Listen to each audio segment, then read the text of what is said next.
یہ اکثر لوگ کہتے ہیں نا جی کہ فلانے دا موت وقت چہرہ بگڑ گیا. چہرہ بگڑنے سے کیا ہو جاتا ہے؟ جنگوں کے اندر صحابہ کے مسلے ہوئے ہیں، ناک کان آنکھیں تک نکالی گئی ہیں. وہ تو آخرت کی زندگی کا تعلق ہے. دنیا میں کسی کا چہرہ بگڑ گیا، کسی کی لاش کے چیتھڑے اڑ گئے، اس سے یہ تو نہیں ہوا کہ وہ کوئی مطلب اولیاء اللہ میں سے نہیں ہے. ضروری ہے اولیاء اللہ وہی ہوں جو پوری زندگی آپ کو تو درباروں میں بھیجتے رہیں اور آخری وقت میں جب بیمار ہوں تو آغا خان میں داخل ہوں، وہاں پہ مہنگا علاج کروائیں، اور اس کے بعد وہ کہتے ہیں جی چہرہ بڑا نورانی سیدھی لگتا ہے ستے نے. ظاہر ہے کوئی عام بندہ بھی آپ نے اس کو کبھی سوئی ہوئی حالت میں تو نہیں دیکھا ہوتا. مجھے بتائیں جتنی بھی سلیبریٹیز ہیں چاہے علماء میں سے ہوں یا کوئی اور، ان کو آپ نے کبھی سوئی ہوئی حالت میں دیکھا ہے؟ یا جب وہ تازہ تازہ نہا کے نکلتے ہیں تو آپ نے کبھی دیکھا ہے؟ وہ تو آپ کسی بندے کو بھی نہلائیں اور اس کو پیارے سا اس کو کنگھی شنگی کر دیں اور اس کا چہرہ صاف کریں تو وہ لگتا ہے کہ لگتا سی اینجی ستے ہیں تو اینجی لگنا ہے. اس میں کیا مطلب تعلق ہے؟ عجیب لوگ. وہ اسی طرح وہ جس کو بھی آپ دیکھیں اسی طرح ہی لگتا ہے. ٹھیک ہے جی، چہرہ نورانی تھا. ظاہر ہے وہ اب نلا دھلا کے آپ نے ان کو رکھا ہے تو وہ اس طرح ہی نظر آئیں گے. ہاں ایک ڈیڑھ دو ہفتہ پیارا رہنے دو باہر تے پھر پتہ لگ جائے گا کہ انہاں کو نورانی ہے. تو بس یہ صرف باتیں بنی ہیں. او جی موبائل سن سکتا ہے تو بزرگ کیوں نہیں سن سکتے؟ سر انہیں چیک کر لینے ہاں. موبائل دا سننا تو سارا سب نو پتا ہے، بزرگ لے او دا سننا انہیں چیک کر لینا. ایک بزرگ خراٹے لے کے سو رہا ہو، اس کے پاس کھڑے ہو کے آپ اس کو گالیاں نہ نکالیں، کچھ برا بلائی کہہ لیں اور سو کے اٹھے تو اس سے پوچھیں کہ میں نے کیا بات کی تھی، کو بتا دے گا. ہاں تو تسی تو کہندے ہو جناب وہ تو دوروں بھی سن لیندے نے. سوئی بھی حالت میں زندہ حالت میں نہیں سن رہے. اس طرح نہیں ہوتا. ہاں جہاں جہاں اللہ نے عبرت کے طور پہ رکھا ہے، جیسے بخاری مسلم میں ہے کہ جب مردے کو آپ دفناتے ہیں تو وہ جانے والوں کے قدموں کی آہٹ سنتا ہے. کیوں؟ اس کی حسرت میں اضافہ ہو. وہ سر کافر بھی سنتا ہے اور مسلمان بھی. وہ تواڈے بزرگ بھی دفنائے جان، انہوں نے بھی جانے والے دی قبراں دی قدماں دی آہٹ سننی ہے. اور اگر کوئی ہندو بھی دفنایا جائے گا، اگر دفنایا جائے یا کوئی عیسائی دفنایا جائے یا یہودی دفنایا جائے یا آگ میں جلا دیا جائے، اس پہ بھی وہ کیفیت گزرنی ہے. وہ اللہ سنوار ہے سر، بزرگ کا کوئی کمال نہیں ہے. اگر کمال ہے تو زندہ حالت میں سن کے بتا دیں. وہ جی مادی ترقی اتنی ہو چکی ہے تو بزرگ کیوں نہیں ترقی کر سکتے؟ سر ترقی ہے تو لے کے آئے سامنے. فزیکل ورلڈ کے ساتھ جو تعلق رکھتی ہیں نا چیزیں، ان کو اس طرح آپ کمپیئر نہیں کروا سکتے. اچھا مجھے بتائیں انسان افضل ہے یا چڑیا؟ تو چڑیا تو اڑ سکتی ہے تو انسان تو نہیں اڑ سکتا. بزرگوں تو چھڑ دو، ساڑھے دنیا چھوڑے جانے تو پہلے بزرگ بھی اڑتے سن، ان بزرگوں نے بھی اڑنا چھاڑ دیتا ہے کیونکہ میڈیا آ گیا. عام انسان کو بھی اڑنا چاہیے کیونکہ عام مسلمان بھی چڑیا سے تو افضل ہے.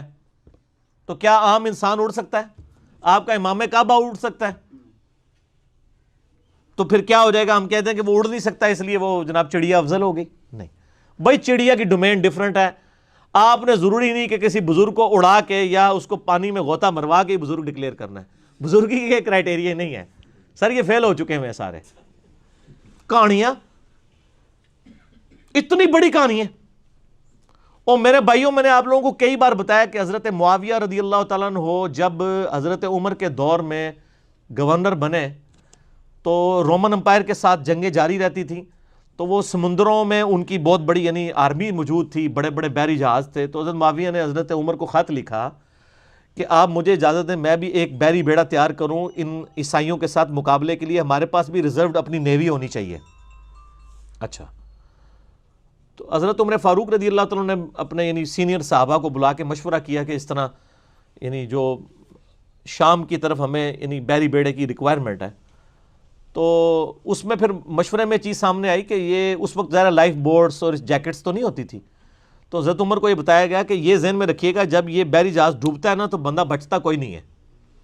ظاہر اٹلانٹک کے اندر اگر آپ گر گئے ہیں تو وہ تو فریزنگ پوائنٹ ہے اس کا آلموسٹ پانی کا. آپ کو تیراکی بھی آتی ہو تو آپ زندہ نہیں رہ سکتے.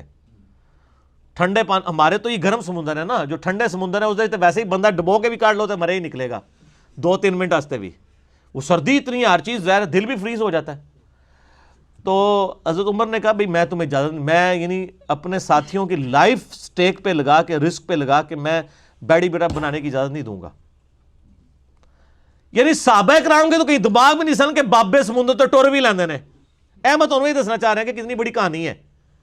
پھر حضرت عثمان کے دور میں دوبارہ سے ریکویسٹ کی گئی تو حضرت عثمان نے پھر ان کو اجازت دی اس حوالے سے کہ بحری بیڑا، پہلا بحری بیڑا پھر حضرت عثمان غنی رضی اللہ عنہ کے دور میں تیار ہوا ہے۔ اس کی میں نے انجینئرنگ کی ہے کہ صحابہ کرام علیہم رضوان، ان کو تو یہ وہم بھی نہیں تھا کہ سمندر کے اوپر چلا جا سکتا ہے، سمندر کے اوپر آپ مسلح ڈال سکتے ہیں، سمندر کے اوپر گھوڑے چل سکتے ہیں۔ وہ کہتے ہیں بندے کے مروان لگے ہو، وہ کہتے ہیں بسم اللہ پڑھی تے پانی تے ٹرنا شروع کرتا۔ سر پانی چھڑ دو، میں تو ایتھے ایک نالے تو کوئی ٹور کے تہاڈا کوئی بزرگ دسے بسم اللہ پڑھ کے۔ بلکہ کئی بزرگوں کو تو تیراکی نہیں آتی ہوگی، ان کو تو آپ 8 فٹ پانی میں بھی ڈال دیں تو یہ زندہ نہیں باہر نکل سکتے۔ جس کو تیراکی نہ آتی ہو سر، وہ 8 فٹ پانی میں بھی ڈوب جاتا ہے،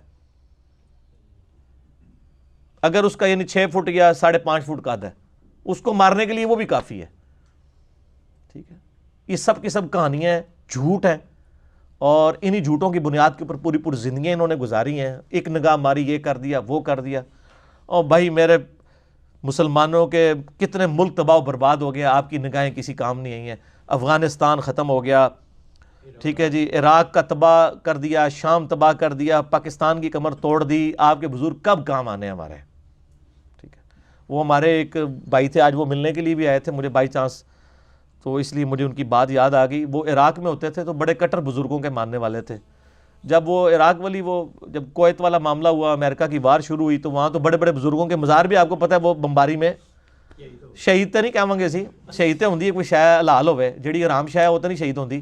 صحیح مسلم میں حدیث ہے، نبی علیہ السلام نے منع فرمایا قبروں پہ عمارت بنانے سے۔ باقی گنبد خضرا اور اس کے حوالے سے میری ڈیٹیل کے لیے یوٹیوب پہ آپ جا کے لکھ لیں تو آپ کو پتہ چل جائے گا، قبر مزارات گنبد خضرا، اس کے بارے میں میرا کیا موقف ہے احادیث کے روشنی میں۔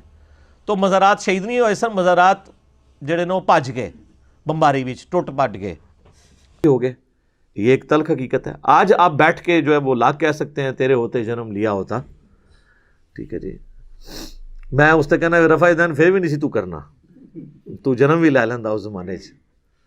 ظاہر ہے جی معاشرے سے ٹکرانا بڑا مشکل کام ہے۔